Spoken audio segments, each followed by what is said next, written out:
See on 100. meistritöökoja saade. Tule ja rõõmustame koos.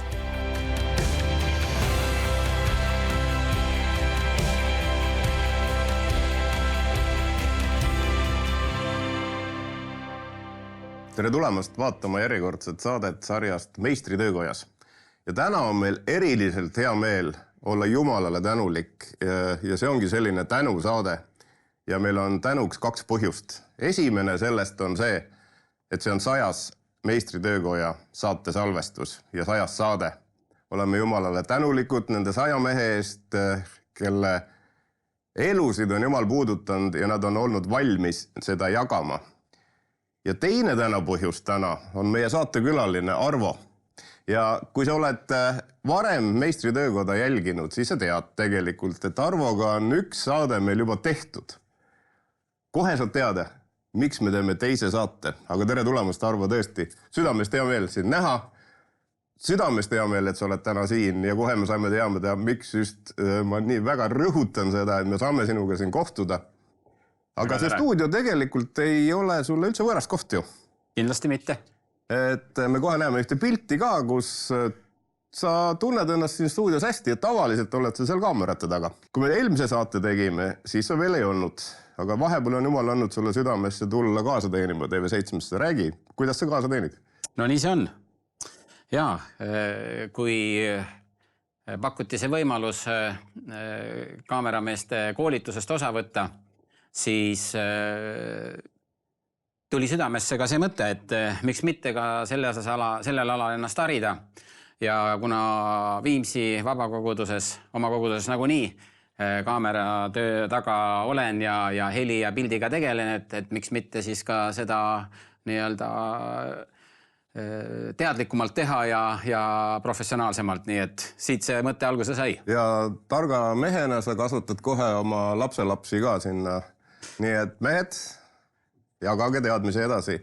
Aga siinkohal kutsun üles, kui sina tunned südames kaasa teenida TV7 kaameras operaatorina, tule kohale, võtta TV7-ga ühendust, kaasateenijaid on pidevalt vaja. Aga nüüd, Arvo, lähme selle teema juurde, mis meil täna siia stuudiosse tõi. Ole hea, annan sulle sõna.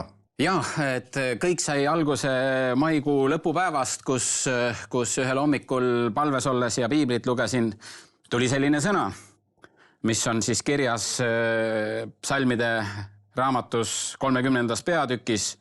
Tegelikult terve see 30. peatükk oli väga kõnekas tollel hommikul mulle, aga siit eriti loeksin praegu 2 psalmi 3. ja 4. et Issand mu Jumal, ma kisendasin su poole ja sa tegid mu terveks. Issand, sina tõid mu hinge välja surmavallast, sa elustasid mind nende hulgast, kes lähevad alla hauda. Hommikul ma veel ei teadnud, et oli plaanis juba minna korralisse perearsti juurde, korralisse tervisekontrolli ja iga kevade käin seal ja kuna 10 aastat oli möödas, kui viimati perearst ka mind ultrahelis suunas, siis otsustas, et teeme seekord ka selle kontrolli. Ja no nii see läks, et käisin ultrahelis ka ära ja sealt siis avastati üllatus, ümber vasaku neeru oli kasvanud mingi kasukas, mille kohta selle arstitädi mulle kohe ütles, et mine nüüd jookse ruttu EMO-sse ja viska pikali maha ja karju, et sa hakkad kohe surema, et sul on midagi väga tõsist viga. Ma ütlesin, et mina stimuleerida ei oska ja mingit valu ma ei tunne, et milles siis asi on. Siis nad pidasid perearstiga nõu ja siis sealt see asi läks juba nagu siis kiirelt käima. Peeti Põhja-Eesti regionaalhaigla arstidega nõu ka ja täiendavad uuringud ja mis siis välja tuli, oli eneselegi teadmata, oli 3. astme neeruvähk, mis siis selgus ka alles pärast laboriuuringuid, kui operatsioon juba toimunud oli, ja 3. astme neeruvähi agressiivne vorm. Arvo, sa räägid 3. astme agressiivsest neeruvähist. Sa pidid ju ometi tundma seda? Vot see ongi kõige huvitavam, et mitte midagi ma ei tundnud. Ma ei pidanud mitte midagi tegemata jätma, mitte milleski tagasi hoidma. kui mu lapselapsed teada said sellest, et vanaisal mingi probleem on, siis esimene asi oli poistel küsimus kohe, et kas vanaisa jalgpalli mängida saab. No siis vanaisa ütles, et ei jätta mitte midagi tegemata, et tulge ja puhkame koos ja mängime koos ja... Sa oled ju tõsine spordimees, tõsine mees, sa oled sõitnud kõik Estoloppeti sarja suusamaratonid ära.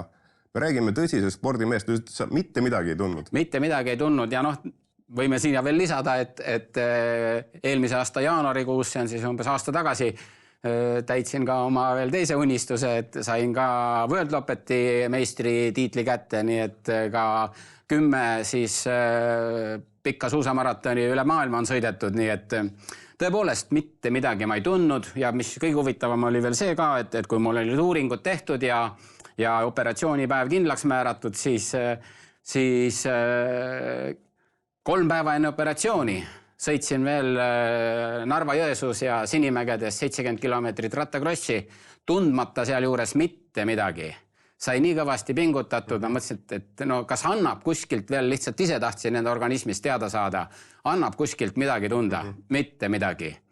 Vereanalüüsid korras, kõik analüüsid korras, mitte mingeid märke sellest, et midagi sellist tõsist võiks üldse organismis olla. No vot, ja siis oligi lugu edasi nii, et see sõna, et sa tõid mu välja surmavallast, eriti veel selle peale mõeldes, et kui agressiivse vormiga tegemist on, siis vahel need asjad võivad väga kiiresti ja selle lõpuni jõuda, et leiad ennast hoopiski taevakodust. Aga siis jah, tehti 12. augustil oli operatsioon. Sellest taastumine oli ka tänu Jumalale imeline. Ma praktiliselt nädal aega olin intensiinravis ja intensiinravipalatist praktiliselt otse saadeti koju kohe. Teisel päeval, kui peale operatsiooni arst tuli nii-öelda kontrollima, ma olin juba püsti ja liikusin ringi ja siis arst küsib, et kes meist siin see haige on. Jah, ei tänu Jumalale, see kõik oli siuke imeline teekond. See, mis mu Jumala kõne mu sees ka sel ajal toimus, no see oli midagi väga sügavat ja see oli tohutult hea ja mul mitmel õhtul, kui ma seal haiglavoodis ka lamasin, ma tänu pisaratega uinusin, et Jumal on kinkinud aastaid, on kinkinud elule võimalust eriti koos oma abikaasaga olla, Kariniga koos oma lastega ja oma 4 lapselapsega, et see on tohutu tänu, et need aastad mulle kingitud on. Siin on ka pilt koos abikaasa Kariniga, tõesti. Oleme selle eest ka tänulikud ja ta teenib ka kaasa üsna tihti ka TV7 stuudios. Ja võib-olla rõhutaksid üle veel, et sa räägid, et see oli nagu nii kerge ja kõik.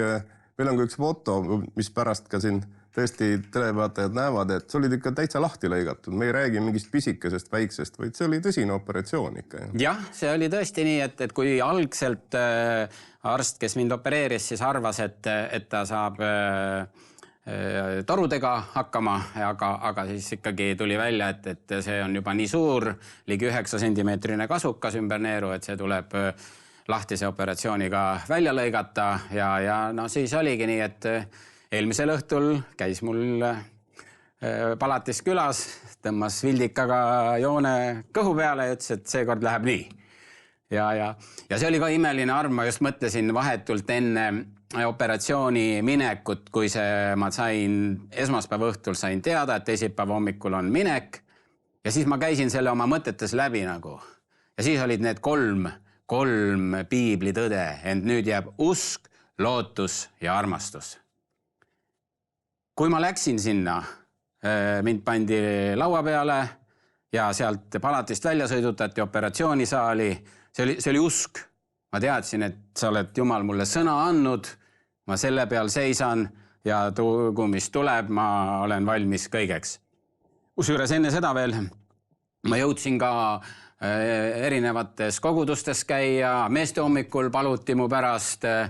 Ma läksin pastori juurde ka ja oma koguduses Kristjani juurde ja ütlesin, et teine sõna, mis mind kõnetas, et see on ka Jakobuse kirjas. et kui keegi teie seast on haige, siis ta kutsugu koguduse vanemad enese juurde ja nad palvetagu tema kohal õliga võides issanda nimel. Ja usupalve päästab tõbise, issand tõstab ta üles ja kui ta on patu teinud, siis antakse talle andeks. Et ma läksin koguduse ette, ütlesin pastorile ka nii, et minu olukord on täna selline, et sa ei pea minu juurde tulema, haige juurde. Et ma tulen sinu juurde koguduse ette, et sa mind võiaksid issanda nimel õliga ja mina usun, et ka sellel on oma töö ja tulemus. Ja sellises usus ma nagu sellele operatsioonile ka vastu läksingi, et Jumal kannab mind läbi. Ja siis, kui ma sinna operatsioonisaali jõudsin, vaatasin seda müstilist kosmosetehnikat enda ümber. Vau, seda mul ei olnud aega palju ka vaadata. See oli nii, et kell oli 11:45. Jõudsin seina peal kella vaadata ja siis oli see lootus. Ja siis ma olin kadunud. Ja operatsioon kestis üle 3 tunni, nii et ja mis ma siis pärast seda kogesin, kui ma ärkasin, kui mulle õde põse peale patsutas, et Arvo, ärka üles.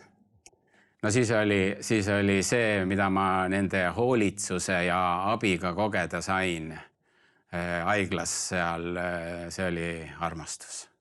Ja kui ma ütlesin, et ma mitmel õhtul pisaratega uinusin tänust, need olid tänupisarad, abi eest, mis mulle osutati seal palatis, abi eest, mida Jumal osutas selle ime läbi, et arstid nii kiiresti leidsid põhjuse ja kiiresti ka reageerisid, et suur tänu Jumalale, aga suur tänu ka arstidele ja sellele professionaalsele tööle, mida nemad tegid. Et see oli fantastiline ja täna ma olen siin. Tänu Jumalale, elu läheb edasi. Olen olemas oma kalli abikaasa Karini jaoks, olen olemas oma lastelaste jaoks, laste jaoks ja 6 aega peale siis operatsiooni, siis mulle öeldi ka, et sporti teha ei tohi, pead hoidma ennast tagasi kõigiti. No eks ma siis raske ta küll oli, aga jalutamas juba sai käia ja kui septembris oli siis Tallinna maraton, siis me vähemalt ise osaleda ei saanud, aga siis käisime maratonist osavõtjaid jootmas oma abikaasaga koos ja siin oli ka meie suusatreener Raul Olle ja Sparta spordiklubist, nii et vähemalt sain teistele pakkuda seda, mida siis nemad vajasid tollel hetkel ja see oli vahva teenimine ja kuidas siis saad ka, kuna ma ise sõidan suusamaratone ja saan aru, mida see jootmine raja ääres tähendab, kui sa sellest läbi lähed, kuidas see julgustab, su nime hüütakse ja erinevates üle Euroopa erinevatel maratonidel, et mismoodi see jõudu ka juurde annab ja siis ma püüdsin seda nüüd nendele teha, kes seda distantsi läbisid, nii et see oli ka väga tore kogemus. Arvo, me kristlastena, kui me palvetame ja palume Jumalalt tervist, siis me tavaliselt peame kuidagi unistame sellest, et Jumal ime läbi puudutab ja sa saad hetkega terveks. Oled sa natuke pettunud, et seda ei juhtunud? Kusjuures ei ole. Mul on see tunnistus ka veel isegi videos alles, mis ma koguduses andsin enne operatsiooni, kui see ettevalmistus kõik käis, et mina olen valmis selleks, et Jumal tervetab mind ime läbi, ilma arstide sekkumiseta. Aga ma olen ka valmis selleks, et Jumal kasutab selleks arstide abi. Ja nii kui ma ka seal haiglas olles arstidega vesteldes ütlesin, et te olete Jumala käepikendused inimeste heaks, ja siis vahvalt operatsiooni arst ütleb mulle, et aga Jumal ei ole kirurg. aga mina igal juhul kogesin seda tohutut Jumala abi ja tuge ja seda sõna, mis on minu elus täide läinud. Kui Jeesus ütles ka, kui ta kuulutama hakkas, et täna on see sõna teie nähes täide näinud, siis ma saan öelda ka seda, et see Jumala sõna on minu elus täiega 100% täide läinud. Ma kisendasin su poole ja sa tõmbasid mind välja surmavallast, kuhu me teame, milline tõsine haigusvähk on ja sellises staadiumis veel eriti ja kui agressiivne vorm ka, see ei pruugi üldse palju elupäevi enam anda. Ehk Jumala tööriistakastis on väga erinevad tööriistad. Absoluutselt. Ja need toimivad? Absoluutselt. Oled elus näide sellest. Aga ma käisin meie hea sõbra Toivo Tänavsuu arstikabinetis, kui ta oli perearstina vastu võtmas inimesi ja ma küsisin, kui tõsine asi on täna Eestis meeste seas vähk. Kuulame siia vahele, mida Toivo ütles. See oli ausalt öeldes minule päris šokeeriv.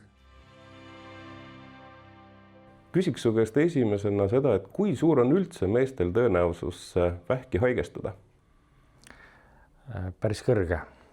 Tegelikult uuringud näitavad, et iga teine mees ja iga kolmas naine haigestuvad oma elu jooksul vähki, enamasti küll jah, kõrges eas. Ja siis, kui see ei ole enam oluline, eks ju, et aastad on niikuinii juba palju ja pole tähtis, kas see on see südamehaigus või on see pahaloomuline haigus, mis hauda viib nii-öelda.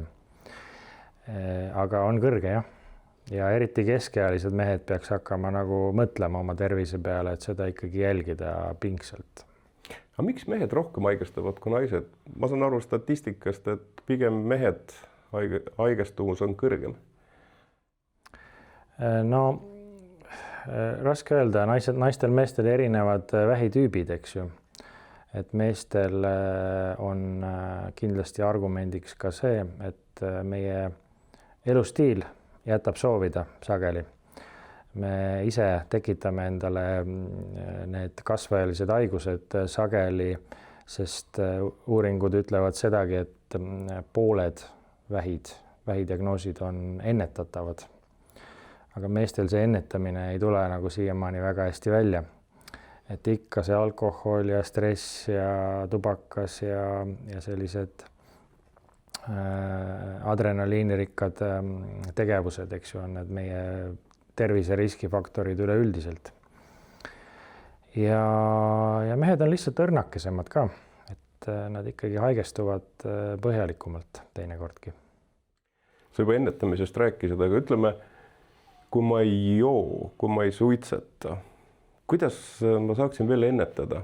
Millised ennetavad tegevused võiksid mu elus olla? Mis seda vähi haigestumist? No kuna kõigest pooled on elustiiliga seotud haigestumised, siis teist poolt ennetada ei saagi. On ikkagi geneetilised faktorid päris olulised, et kui ikkagi isal ja vanaisal mõlemal oli eesnäärme vähk noorest peast või mingisugune südamehaigus näiteks, suri näiteks isa 50-selt infarkti või midagi sellist, et siis on kaardid ikkagi kehvad. Selles mõttes, et tuleb seda silmas pidada. Aga loomulikult mitte tarvitada alkoholi, mitte suitsetada, toituda tervislikult ja liikuda, sest meie organism on mõeldud selleks, et olla aktiivses liikumises kogu aeg, et iga meie rakk on niimoodi programmeeritud ja oma mõtteviisis, et me liiguks ja me tegutseks.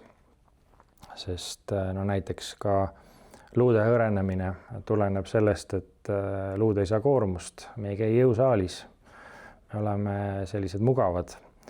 Ja luus on kahte tüüpi erinevad rakud, ühed ehitavad ja teised lammutavad.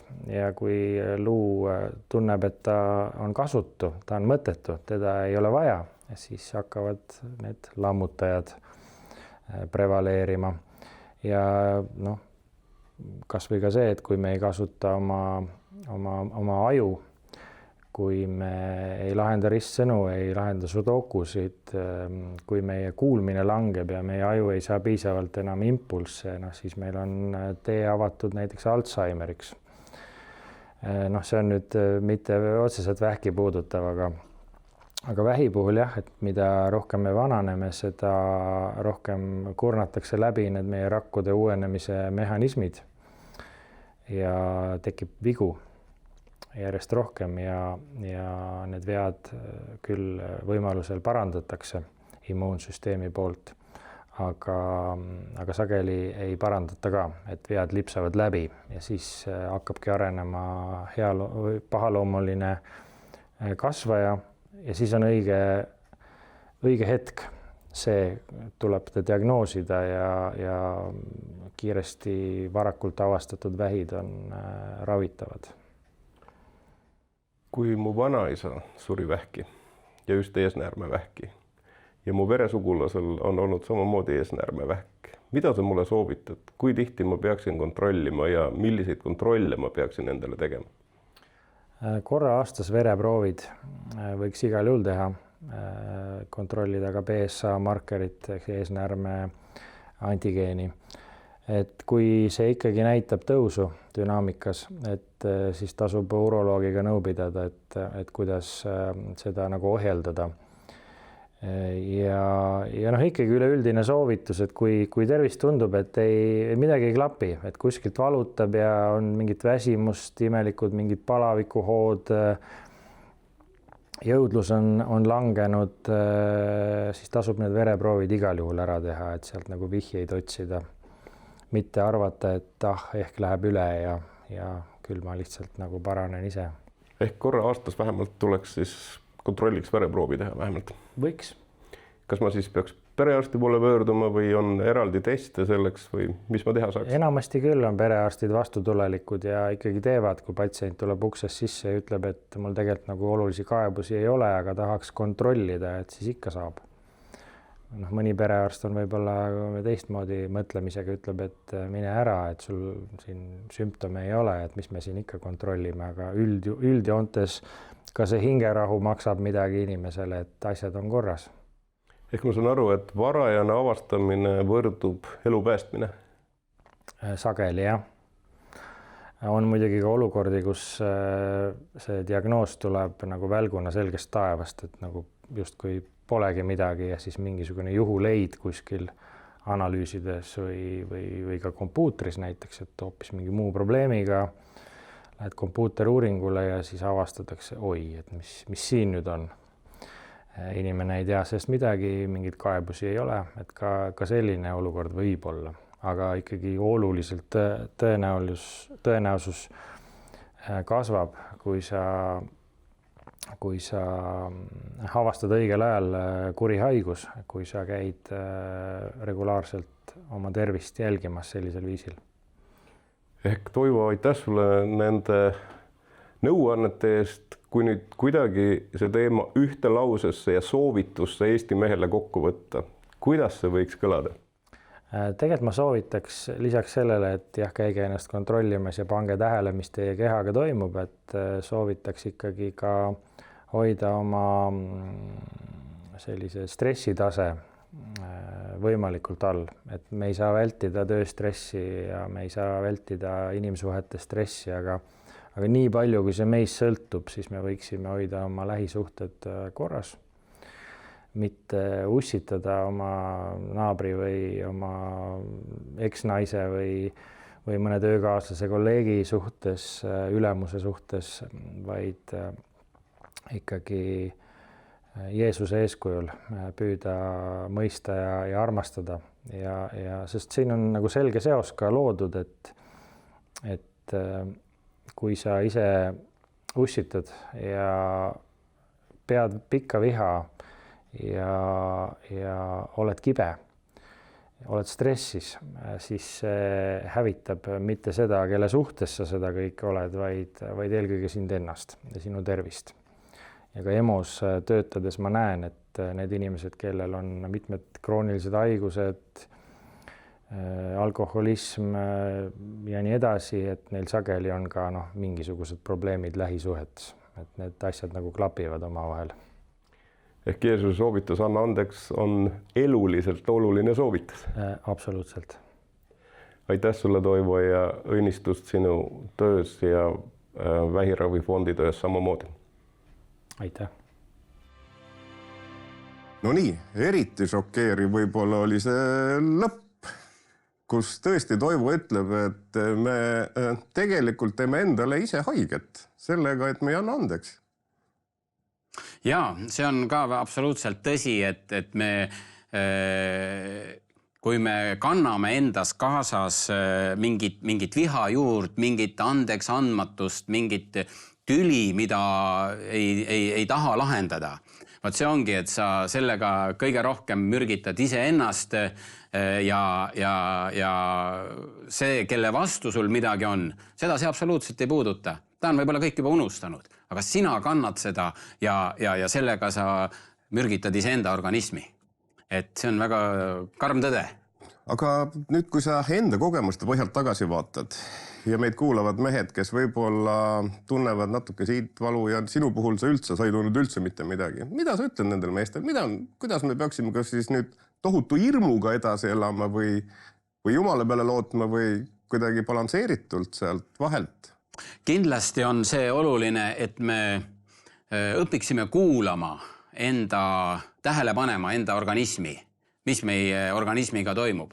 Kuna ma tõepoolest olen nii pikalt ka sellise rahvaspordiga tegelenud ja üsna hea ülevaade oli oma organismi nii-öelda tegelikust olukorrast ja võimekusest, kõik koormustestid ja mis ma siin teatud regulaarsusega teinud olen, need annavad väga hea pildi tegelikult, aga see, mis muidugi sellisel kujul välja tuli, oli muidugi täielik üllatus. Aga tänu Jumalale, et see tuli välja ja tänu Jumalale, et see sai likvideeritud. Aga mis on et mehed kindlasti, ärge häbenege arsti. Neid on nii palju juhuseid, kus on ka kahjuks teisiti läinud, sest mees arvab, et ma saan ise hakkama, me oleme kõvad mehed, me lähme läbi ja me petame tegelikult sellega iseennast. Nii et selles osas ma julgustan igal juhul kõiki mehi arsti juures oma tervist regulaarselt kontrollimas käima ja võimalikult ka ikkagi, kui vähegi võimalik on sellist aktiivset eluviisi harrastada, et sa tunned oma keha, sa tead oma võimekust ja kuidas ka neid erinevaid, ütleme siis, tundmusi enda sees tähele panna. Aitäh, Arvo, sulle selle loo jagamise eest. Rõõmustan koos sinuga ja su laste ja lastelastega ja abikaasaga. Ole hea, tee palve, et meil meestel oleks tarkust õigel ajal kuulata püha vaimu häält ja õigesti käituda. Hea meelega. Ja taevaisa, me täname sind elu eest, mille sina oled andnud. Täname sind, et sina oled meie ülemarst, meie ravija. Ja kui arstid annavad oma parima osa ka, et aidata inimesi nendes erinevates keerulistes olukordades, siis ometi oled sina see, kes tuleb üleloomulikul viisil ka appi, kui me sind usaldame, kui me usaldame sinu sõna, mida sa oled meile rääkinud ja sellest kinni hoiame. See on ääretult oluline ja palume seda, et mehed oleksid julged lootma Jumala peale, lootma arstide peale ja oma tervise üle kindlasti regulaarselt ja stabiilselt kontrolli omada, et kõige hullem oleks välditud. Amen. Aitäh, Arvo, sulle selle loo jagamise eest. Veel kord rõõmustame koos sinuga. Head mehed, hoiame ennast, enda tervist, kuulame püha vaimu häält ja ka oma keha. Kohtume järgmises saates. Hea vaataja, lõppenud saade on sündinud TV7 ja Nõmme meestehommiku koostöös. Kui tunned, et kuuldud lugu sind kõnetas ning soovid leida kontakte teiste meestega, siis rohkem infot leiad veebilehelt meestehommik.ee. Saated sünnivad vaid annetajate toel. Selleks, et need lood jõuaksid veelgi rohkemate inimesteni üle Eestimaa, saad anda oma panuse ekraanil kuvatud võimalusi kasutades. Oleme südamest tänulikud iga toetuse eest.